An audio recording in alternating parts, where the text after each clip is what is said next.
গতানুগতিক ধান আলু বা সবজি চাষের বাইরে বেরিয়ে বিকল্প কৃষিতে নতুন দিশা দেখালেন পুরাতন মালদহের চাষি মনতোষ রাজবংশী। জেলার ইতিহাসে প্রথমবার তিনি প্রায় 2 বিঘা জমিতে আলিয়া ও মধুমতি এই দুই প্রজাতির বিশেষ মাস্ক মেলনের সফল চাষ করে সাড়া ফেলেছেন। পুরাতন মালদহের নারায়ণপুর এলাকায় তার এই উদ্যোগ এখন কৃষকদের কাছেও আগ্রহের বিষয় হয়ে উঠেছে। ফল চাষী মনতোষ রাজবংশী জানান, মূলত দক্ষিণ ভারতের রাজ্যে এই ফলের ব্যাপক ফলন ও চাহিদা। এই ফলের অন্যতম বৈশিষ্ট্য হলো কম পরিচর্যায় ভালো ফলন। বর্ষাকালে একবার সেচ দিলেই গাছ দ্রুত বেড়ে ওঠে। মাচা পদ্ধতিতে চাষ করলে ফলন আরও বাড়ে, আবার খরার সময় মাটিতেও সহজেই উৎপাদন সম্ভব। প্রতিটি গাছে একাধিক ফল ধরেছে, 1.5 থেকে 2 কেজি পর্যন্ত পরিমাণের ফল হয়েছে। এই বিকল্প চাষ প্রসঙ্গে মালদহ কৃষি বিজ্ঞান কেন্দ্রের প্রধান দুষ্মন্ত কুমার রাঘব জানান, পুষ্টিগুণে সমৃদ্ধ এই ফলের বাজার সম্ভাবনা অত্যন্ত উজ্জ্বল। জেলায় আম, লিচু সহ বিভিন্ন ফল ও ফসলের চাষ হলেও মাস্ক মেলনের মতো উচ্চ মূল্যের ফল এখনও সেভাবে বিস্তার লাভ করেনি। কৃষকদের আয় বাড়াতে কৃষি বিজ্ঞান কেন্দ্র নিয়মিত বিকল্প ফসলের প্রশিক্ষণ ও প্রযুক্তিগত সহায়তা দিয়ে আসছে। জানা গিয়েছে, বর্তমানে স্থানীয় বাজারে মাস্ক মেলন 200 থেকে 250 টাকা প্রতি কেজি দরে বিক্রি হয়। তবে ভিন রাজ্যে এই ফলের ব্যাপক চাহিদা থাকায় সেখানে 400 থেকে 500 টাকা প্রতি কেজি পর্যন্ত দাম থাকে। ফলে এটি লাভজনক বিকল্প ফল হিসেবে দ্রুত জনপ্রিয় হয়ে উঠতে পারে বলে মনে করছেন কৃষি বিশেষজ্ঞরা।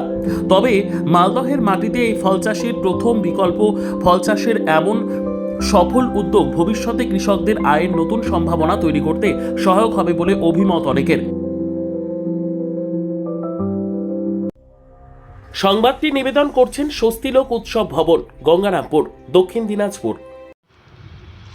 এটার নাম হচ্ছে মাস্ক মিলন। আমরা ওয়াটারমেলন জানি যে ওয়াটারমেলন তরমুজ, মাস্ক মিলন এটা খরমুজা বলে, বাংলায় খরমুজা।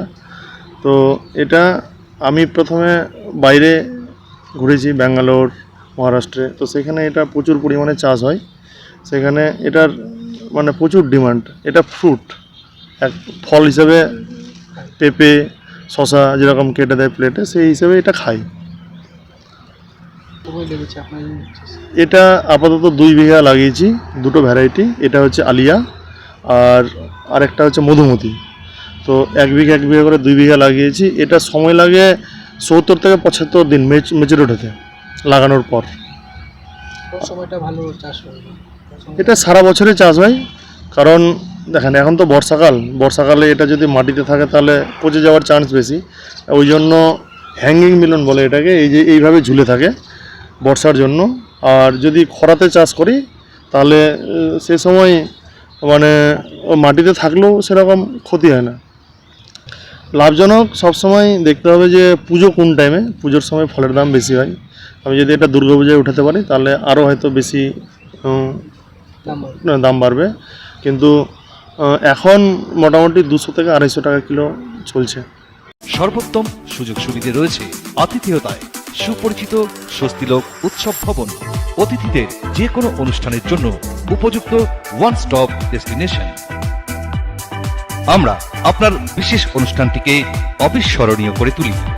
স্বস্তিলোক উৎসব ভবন, শিববাড়ি রোড, গঙ্গারামপুর, দক্ষিণ দিনাজপুর।